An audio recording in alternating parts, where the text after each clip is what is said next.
जी अस्सलाम वालेकुम जी। ਇਹ ਜੀ ਮਸਜਿਦ ਦੀ ਤਾਮੀਰ ਸ਼ੁਰੂ ਹੈ ਜਿਹੜਾ ਕਿ ਸਾਡੇ ਪਿੰਡ ਦੇ ਕੋਲੋਂ ਇਮਾਮ ਬਾਰਗਾਹ ਦੇ ਕੋਲੋਂ ਸਿੱਧਾ ਪਾਇਆ ਕਬਰਸਤਾਨ ਨੂੰ ਜਾਂਦਾ ਹੈ ਤੇ ਇੱਥੇ ਚਾਚਾ ਜੀ ਅਬਦਰ ਰਜ਼ਾਕ ਦਾ ਘਰ ਹੈ। ਉਹਦੇ ਨਾਲ ਇੱਥੇ ਡੇਰਿਆਂ ਤੇ ਮਸਜਿਦ ਦੀ ਤਾਮੀਰ ਸ਼ੁਰੂ ਹੋਈ ਹੈ ਤੇ ਜਿਹੜੀ ਕਿ ਛੱਤ ਤੇ ਆ ਕੇ ਰੁਕ ਗਈ ਹੈ।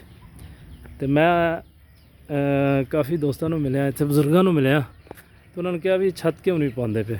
ਕਹਿੰਦੇ ने मुख्तलिफ एक तो साढ़े को पैसे नहीं जिन्ने कि असा असा भी शुरू किया तो हो गया बकाया साढ़े को बंदे आते हैं तो आते हैं भी साड़ी मस्जिद के बाहर जी है साढ़े नाँ की तख्ती लाओ तो असी लैंटर पाने।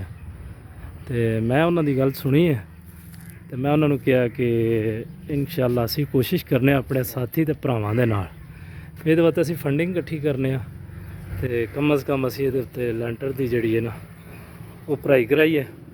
तो मुख्तलिफ दोस्तों मैं मिलिया भी हाँ तो वीडियो भी हूँ पे बनाना। ये वास्ते जी फट्टी है शटरिंग की वो ठेकेदार परवेज़ ने कहा जी मेरे जिम्मे आ गई मैं लवा देना। तो जी कास्ट इतने लैंटर की आ रही है तकरीबन सरिया वो जो उन्हें चैक किया उदों 123 रुपये से तो उदों 3 लाख रुपया कही गई है। तो हूँ जी है वो तकरीबन 160 61 62 ते जा रहा सरिया तो 3.5 लाख रुपया कर लो। तो आओ असी सारे साथी मिल के मस्जिद की लैंटर की भराई कराई है।